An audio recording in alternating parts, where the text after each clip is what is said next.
My name is Jake Dreger, born and raised in small town Lacrete, Alberta, all the way up north, probably, I don't know, 2 hours or so driving from the territory's border.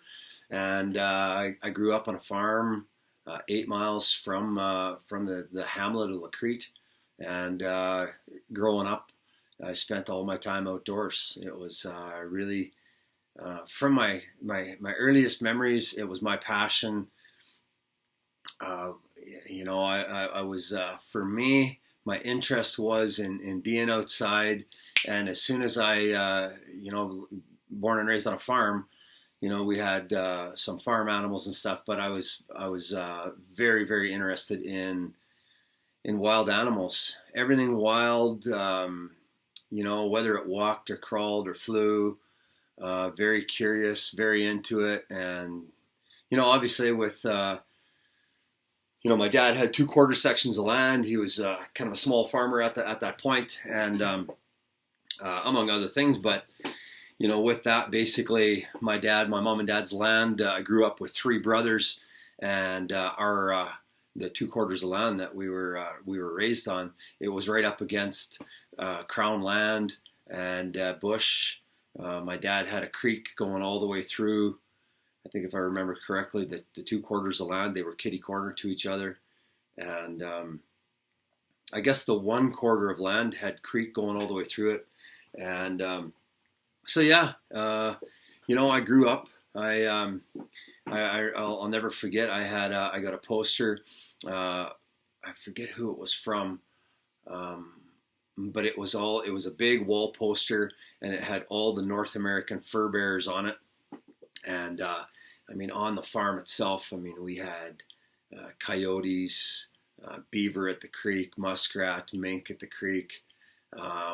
Even trapped, when I was just a young kid, I trapped marten and fisher and coyote. And And what actually got me to that point was, my curiosity being fur bears. I forget who I was. I think it was my dad and my uncle. I had an aunt and uncle with some of the lads, my first cousins. They lived right across the street from us. It was really cool because we had shared very similar interests. It was hockey and it was trapping. So it was really cool. And then some really good friends of mine actually lived. A buddy of mine, Chad, he grew up, oh, jeepers, I'm going to take and say 4 miles, 3-4 miles down the road. We got a little bit older and we had our own snow machines. We trapped together one winter, awesome winter. But I was talking to and I forget how old I was. I was like 10, 11, 12 years old. And I was sitting around talking and my uncle was over. I want to say my uncle was over, and it was my uncle and my dad. And they said to me, with the interest that you have in fur bears, they said, you might be a trapper. And I was like, well, what's a trapper? Like I didn't even know at the time. And they said, well, a trapper, goes out and traps these wild animals, and then you take and skin them, and you sell the pelt for money. And I was like, wow, holy smokes! Like, you got my attention. Like, so I can go and I can catch them, skin them. I can make a little bit of money doing this. I can actually have these animals in my hand. That was it. Like, I was hooked after that. That was it for me. I was on it, and I never ever looked back. I mean, I had some points in my life where I, wasn't as active, but in my childhood years, growing up at the farm, like I said, it was in the wintertime. All of my time was consumed by either being at hockey practice or playing games. And any days that I wasn't doing that, it was like coming home from school and getting into my gear and just, whether I had to walk, if the snow conditions were deep enough, I'd put my snowshoes on and, I was pulling mink and beaver. Kind of ironic how that all turns out. Now I'm a 12-month-a-year trapper, but trapping beaver all summer for the county and animal damage control job that I have. So yeah, that was me growing up. That was all my time. I mean, obviously, you get a little bit older and pretty soon all of a sudden somebody's got a sack of beer and pretty girls are walking around. You start taking notice of that. So I might have got a little bit sidetracked there for a while, but evidently I kept going back to my roots, I'll call it. And trapping is now my life. As a kid, some of my very interesting experiences, growing up, so when I was still just walking and checking my traps, I'd go and I remember I made a little set right on a beaver lodge, put some sardines and stuff there. I didn't even ever, when I was a kid, I never trapped with lure. I just trapped with bait. And anyway, I made this little set. I put a 120 conibear, put it in front of a little bit of bait, made a little cubby right on the dam. But what ended up happening is I ended up catching a large mink, as big as a mink can be.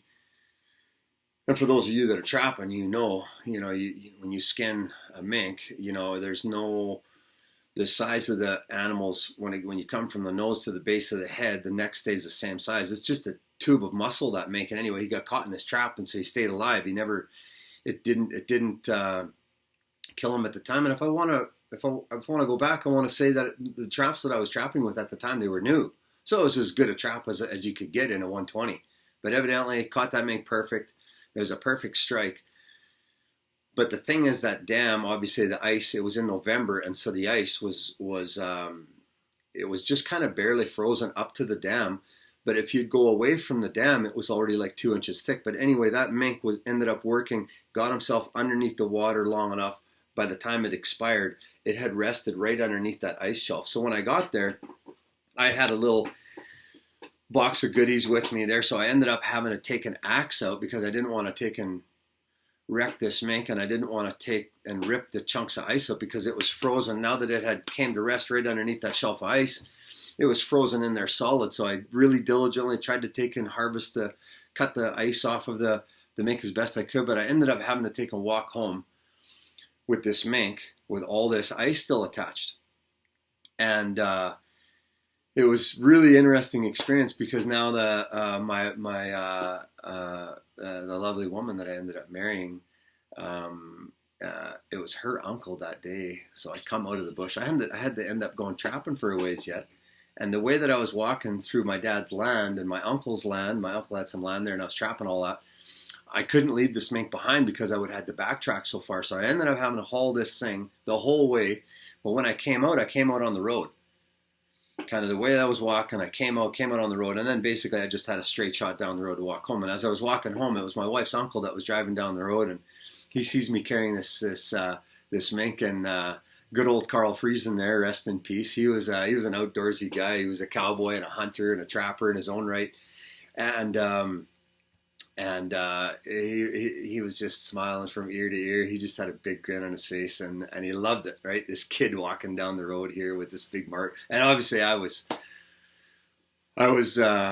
super proud. I was totally pumped. I had this big mink, and I couldn't wait to get home and get him thawed and get my hands on it, getting skinning him. But yeah, I had a little visit with Carl there, and I was making my way home. And as I grew a little bit older there, and I'm going to say I was maybe 15 or 16 or so when I convinced my dad that, I mean, come on, I need a snowmobile, and he went in. And I mean, I'd have summer jobs working for farmers and running big gear. Some of the neighbors there, they were big time farmers and had those big green tractors, and I loved it. So I'd be in there in the fall. So I was making money in the summer and making money in the fall working for farmers, and in the winter I was trapping as hard as I could. And so I paid that, whatever it was, I want to say it was like $2,800 for that snowmobile that I paid. And so I paid for it. It wasn't even a big deal. I ended up paying for that snowmobile and made my $125 a month payments. And that was kind of my childhood growing up. I ended up I've got a picture on the wall here of a little coyote that I caught when I was driving over the golf course. Right there, you can see it. Me holding that little coyote. And that's my buddy Chad right there. Speaking of Chad, me and him with a handful of marten and mink that we trapped there when we were together. But it was when I was already getting older and I had a job already and so on. I ended up was on my way to the local golf course one day and had come across a little coyote pup in the middle of the road, and it looked like it was really emaciated and it had a hard time. But I had a 35 millimeter camera with me, so I jumped out of my car, went and took a few pictures. But when he went off the road and he hit the underbrush on the side of the road, just tall grass and kind of rosebushy type vegetation, he just come up to it and just kind of hit it like a brick wall. And he just sat down, and I took some pictures, and I realized that this pup something wasn't right. So I don't know, against better judgment or whatever, I knew I wasn't supposed to do it. But I'm like, you know what I'm going to do? I'm just going to take this thing home and see if I can't take and feed him. And I didn't know what I was going to do, but I'm like, I think this little thing is in trouble. It'll probably die. And so anyway, I took it home. I started feeding it, and it right away, it perked up like a day and a half, 2 days later. Like it was good to go. But I mean, they were standing 6-8 inches tall. I mean, they were really small. And when I say I was on the same road 7, 8, 10 days later, another little pup, and he was worse off. And he just sat there. I walked right up to him, and he just sat there, and he was just skin and bones. So took him home too, and then ended up had him in Dad's barn there for a while. I was feeding him, and they started doing really good. And then at that point, I was like, well, I don't know what I want to do with them. So I figured, well, I'll just keep feeding them. So I fed him through the summer, made an outdoor pen for him. Did it in the trees in my mom and dad's backyard. They had a few acres of trees right there. Cut a big trench. It was stupid hard work with spades. It was aspen trees and their poplars, and so I was digging with all these roots and chopping roots. Anyway, I made this perimeter fence 4 feet tall. But the coyotes, they started climbing this fence right away. I come there one day. I was actually out of town on work detail Monday to Friday, and I'd come home, and my mom and I had my younger brother. He was just a little bit too young yet. That's Abe. He's got a YouTube channel. A lot of you guys will you know all about him. But he was pretty young at the time, and so it wasn't really his interest to take him be out there every day, checking on these coyotes. I mean, he was going to give them water, but I mean, he did what he had to do. And anyway, these things were left to their own devices there. And so by the time I come home, the one time I had to raise the fence a little higher, but the one coyote pup just crawled right out, and then it hung around the yard for a couple of weeks. And we had a German Shepherd, and it tried to chase him, but the vegetation in these trees that my mom and dad had in the backyard, it was really, really thick, so he never did get the coyote. So he just wandered off, and I think he made out just fine. But the second coyote, I raised him right till fall. And then we started hunting and shooting geese and ducks and deer and everything else. So, like, by the time this coyote was ready to go, he was thick. Very fatty, very ready to go. And they just got wilder as the time that I had them. And I mean, we would walk up there. They never got mistreated. And I've kind of researched it a little bit, and they say that you can kind of domesticate wolves a little bit better, but these coyotes, they were as wild as the day is long. So at any rate, at one point I had a bright idea. I bought like a studded collar, like a dog collar with very, very significant studs on them. And I was like, oh, that's going to be cool. Like, whether I'm just going to let this thing go or whatever I'm going to do with it, I'm going to put a collar on this thing. And even if I take and let it out in the wild, whether I even catch it that winter or whatever the case may be, I just figured that'd be a good idea. So, but I didn't have a door or a gate to get in. If I wanted to get into that pen, I had to climb up and over. I had chained a water bowl so that when I wanted to bring him water, I could just do it right through the fence, and anything that we gave him to feed, we just threw it into the pen.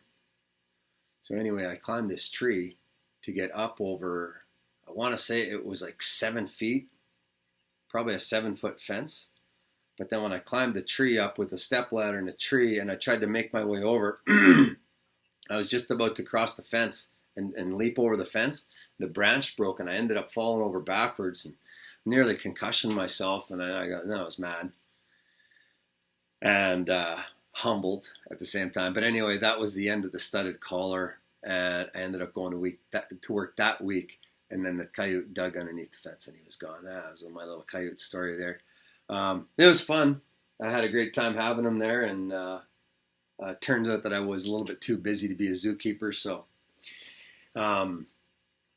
what else happened there? When I was a kid, my older brother and I, we'd go down to the creek one spring, and I don't know if we were, what the mischief was that we were up to that day, but inevitably we got into some mischief.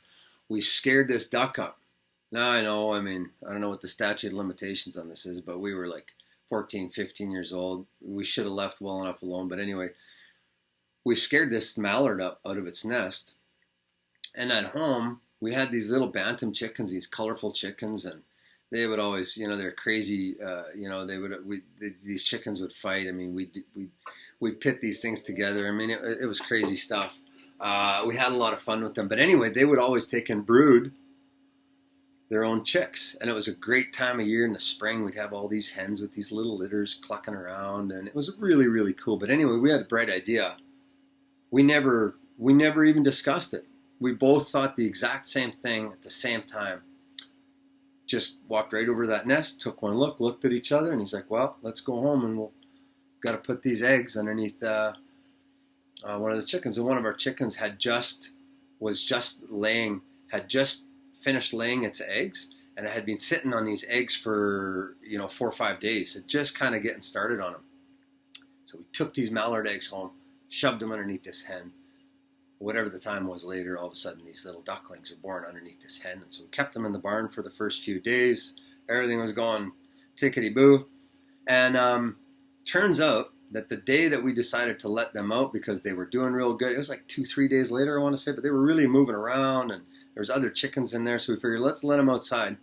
Well, it turns out it's been raining for 2 days.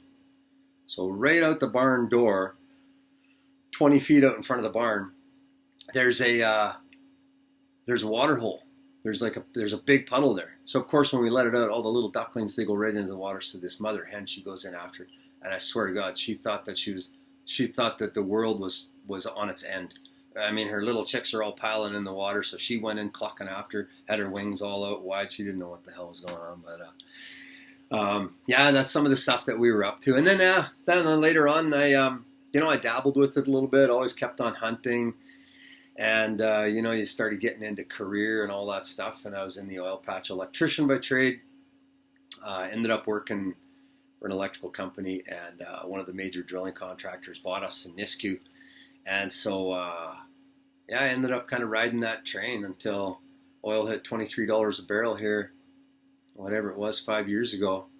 And when everybody started getting sent home, I missed the first few rounds of cuts, and I was hoping that they needed me, in the electrical department. But at any rate, I mean, with having a top position with the company, I rolled in after that our company got bought and sold.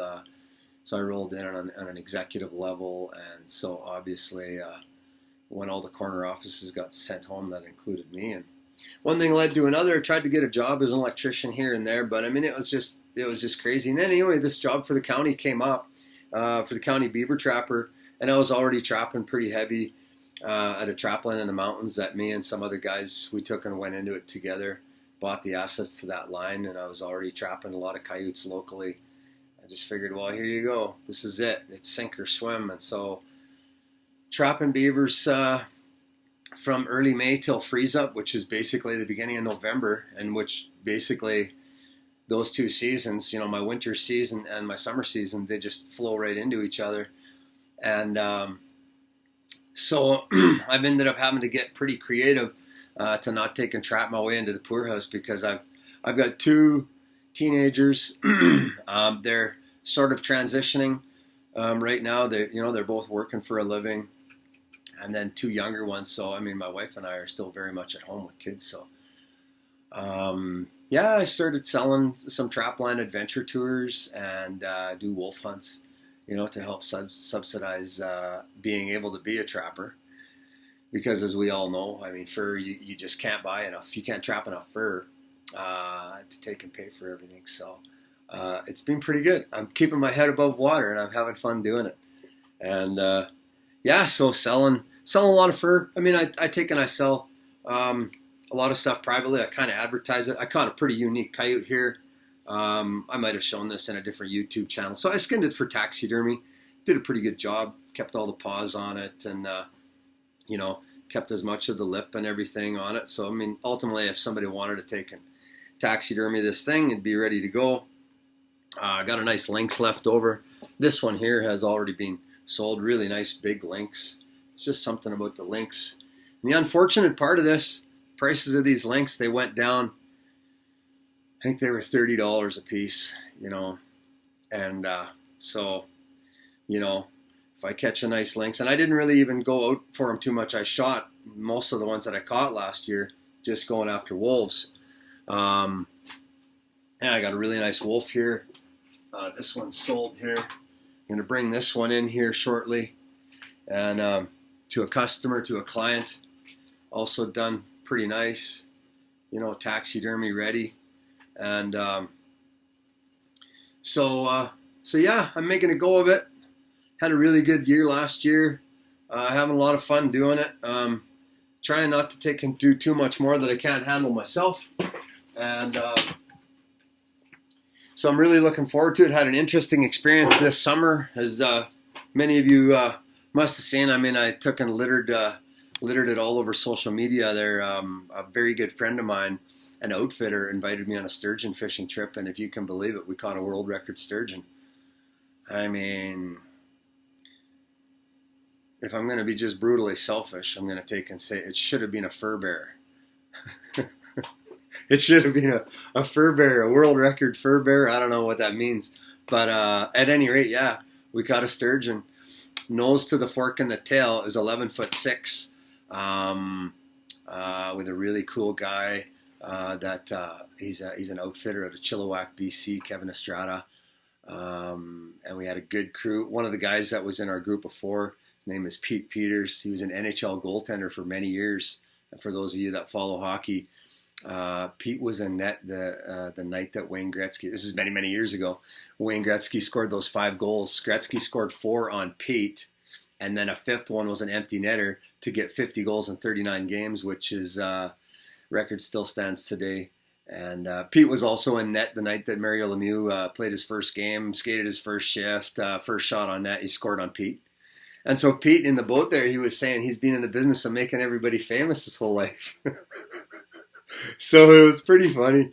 Awesome guy. It was such a great trip. But yeah, as it turned out, I said to Pete, I said, well, if you're in the business of making everybody famous, I said to him, it was the third day we were fishing, last day fishing. I said, well, why don't you take and, make us famous here in the boat. Me, Bryant, and Barry Botel. Why don't you take and make us famous? Let's catch a world record sturgeon. I said, you got the next turn on the line here, Pete.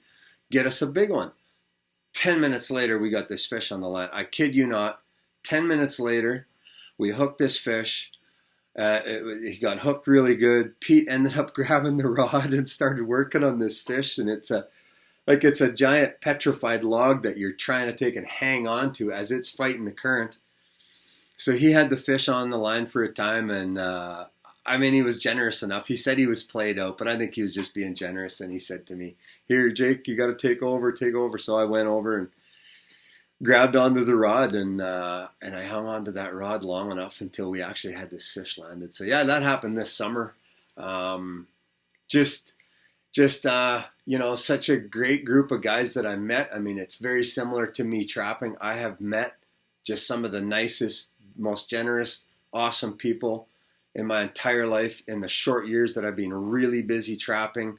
And that fishing trip was no different. It turned out to be such a blessing, and to be a part of a world record catch. I don't know how long it's going to take and stand. I mean, obviously the fish are protected, so they seem to be catching bigger sturgeon, but it was over 100-year-old fish, and I think the estimate was like 900 pounds that this fish was. And so, but yeah, it's hunting and trapping that basically brought me into contact with that experience. And yeah, I don't want to take too long here. I see it's a 26-minute video, but yeah, just wanted to give you a little bit of information about myself. My kids are really active, coming out trapping with me whenever they can. And this winter, the effort that I put in on coyotes is going to be about the same. But what's ending up happening is the true passion of mine when it comes to trapping is going after wolves. There's just nothing like it. I don't know if it's just me, but I just can't. It just makes me want to move just thinking about it and talking about it. But I'm gonna double or triple my efforts again this year, and hoping to get a really good catch. And I don't want to just take and keep the experience to myself. I really want to get the word out that I'm looking for people that want to be a part of this. I mean, there's a lot of people that I meet, they just don't understand that the trapping community and that the trapping industry is as alive and well as it actually is. And I don't want to keep it to myself. And it doesn't matter to me who it is. I've also been in contact with people. What I'd really like to do is I'd like to take and find people that want to go on a trip like this. I mean, I do have to take and pay my bills, but I want to get somebody that can't afford to come. Might be a lifelong dream, or a person's in a bad place in their life or suffering an illness. Like, that's the person that I want to take. I want that. That's what I ultimately want to do. And as you all know, I mean, to take and get fulfillment out of life, like, it can't just be, we can't all just be out there just thinking about trying to make ends meet. And, and I just know that trapping, it's just given me such a new lease on life where, when I was an electrician and in the oil patch, it was just, you get caught up in it all. And I want to bring these people with me. I want to bring people with me that might not know that it's possible. I don't have an entourage of people that take and work for me. I have my family, but I do all the work myself. I skin all my own animals. I tried my hand at tanning. I do get my stuff tanned elsewhere, but I do everything else myself. And but what I do want is I'd love to figure out a way to get sponsors. I'd love to take and get some sponsors that can take and help me out, and maybe even do it on my YouTube channel. I get people to come in and tell me their story. It would please me to no end if I could take and select somebody to take and come in and say, you know what, you get here, you don't have to take and worry about a thing. So I'm dreaming. It's going to happen though. It's the same as me being a trapper for life now. That's the decision that I've made. I'm going to stick by it. And, it's, I'm just a Joe average person, and I don't need some big time billionaire businessman or sports athlete to take. I don't need to watch their inspirational videos after they've made their billions to tell me how it works and how you got to work hard and blah blah blah. I'm doing it on my own. I'm doing it the hard way. It's nothing but hard work. But the people that I can take and bring in and share in my experience, when I see smiles on their faces and when I get to take their pictures and they sign off and they don't want to take my $10 per video away from what it makes on YouTube, and then I'm taking anybody and everybody with me. So really looking forward to this winter. It's middle of October right now, and things are happening. Really landed a really good spot for going after wolves outside of my actual RFMA, and just can't wait to get out there. And I haven't really put on too much weight this summer, but whatever I'm carrying that's extra, it'll be gone by the end of November. So I look forward to it. Thanks a lot, guys. I hit over 1 million views on my YouTube channel. So for those of you that like my stuff, hope you don't mind me posting a video here about me just blabbing on. Really pumped. I would have never imagined. I've got like just under 6,000 subscribers, and I don't pester people to take and subscribe and whatnot. I mean, I'm trying to take and keep this as trouble free and as viewer friendly as possible. If you do want to be a part of my story, there is one way you can do it. You can visit my website, surf around there, check some stuff out. I think it's 2 clicks on my merchandise button there. It'll guide you to my Teespring merchandise store. I got some cool stuff. I mean, I got my logos on there. If you want to help and support a poor trapper like me and help my dream come true, buy a t-shirt. And I'm going to post some more stuff on there. I'm going to put some more stuff on there. I'd like to get some baseball caps and some other stuff going on there. It's just a matter of me sitting down and getting that done. But I'll take and sign off. Maybe I'll see how you guys like this video. I might take and do another one of these. We'll see how that goes. And in the meantime, happy trapping out there. Have fun. Stay safe. And keep on keeping on. Keep on trapping.